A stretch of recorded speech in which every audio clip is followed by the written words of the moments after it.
A lot has been made of Congressman Keith Ellison's epic meltdown on this program earlier this week, but after further review, I'm not surprised that he showed no interest in answering my questions on the sequester or on the debt, because he has a long history of dodging reality. Now, that includes his past associations with radicals like Louis Farrakahn and other leaders of the Nation of Islam.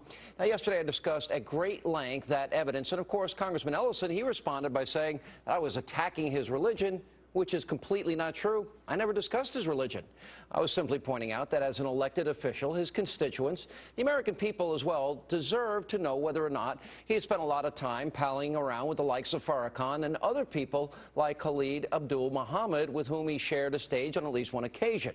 Now, not everyone may be familiar with Khalid Abdul Muhammad and his views, so tonight I thought I'd play for you what this vile human being has said about people in the past, especially white people and Jewish people. Remember, here's a guy that's a sitting member of Congress sharing the stage with this guy.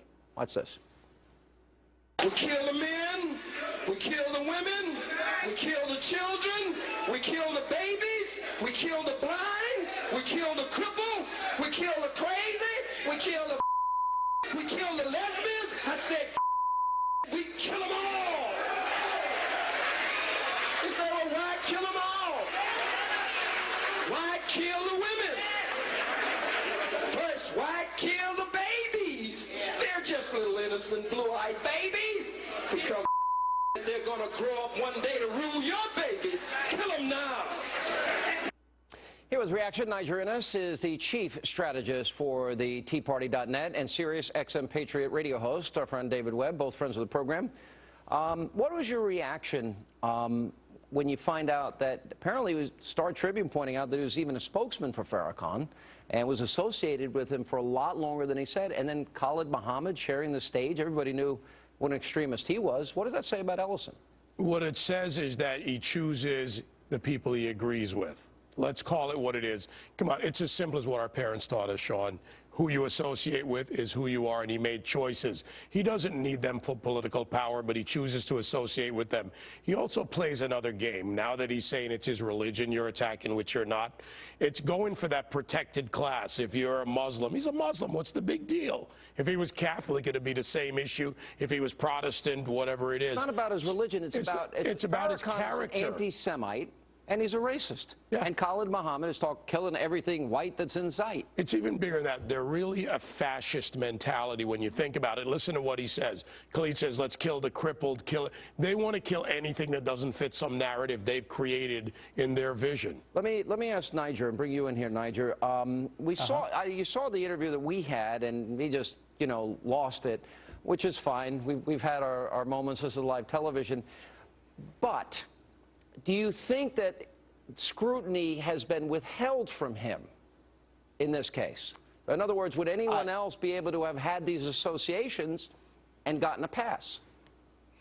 No way would the establishment media have allowed Republicans to get away with these types of associations. And let me tell you, Michael Myers was brilliant the other night, but he made one misstatement. He said that there were no black leaders that came out against the Million Man March and against the vile and wicked things that Khalid Abdul Muhammad and these types within the Nation of Islam and other radical groups have said. And that's just not true. David knows that that's just not true. Roy Innes, the national chairman of CORE, myself, said so back then, opposed the Million Man March and opposed this racial arsenic, racial arson, rather, and these racial pyromaniacs that exist out there. And unfortunately, it is the Keith Ellisons, the Congressional Black Caucus, most of them, that apologize for these types. Let me ask you this, though. For these fascists. Do you think, I'll ask both of you the same question, and I'll start with you, Niger. Do you think he is hiding the radical beliefs so he's more electable? Do you think he still believes these things? Because obviously at one time, if he's hanging out with these radicals, he must share their views.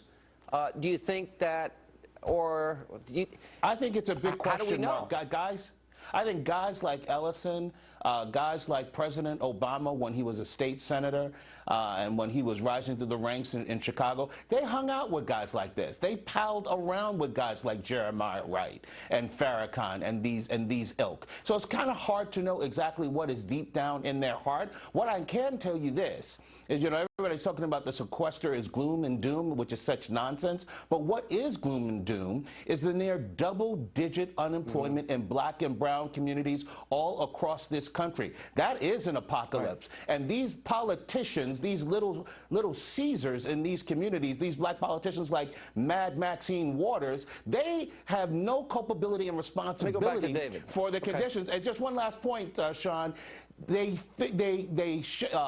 They foster racism because they have no real solutions in these communities. Right. So what do? They feed racism to these communities. David? They're not actually interested in solutions because, look, after voting in civil rights in 2 generations now, essentially, we've evolved. The nation has eradicated that disparity. We have freedom. We have laws that protect all our rights. Look at their response to Justice Scalia's question in reviewing that case. They suddenly push these race pimps, which is what they are, push the race narrative because it's about power and control. They want to keep it. They want blacks in line. Last question. Do you think there would be any Republican, and Niger addressed this a little bit, any Republican that in the 1990s was hanging out with radical, anti-Semitic, racist like Farrakhan and Khalid, that they could ever have a chance at being elected? They wouldn't have a chance at a public existence because, and I agree on the Million Man March. I covered that. I was down in Houston at the time, and a lot of people went out of Sheila Jackson Lee's district to go do this.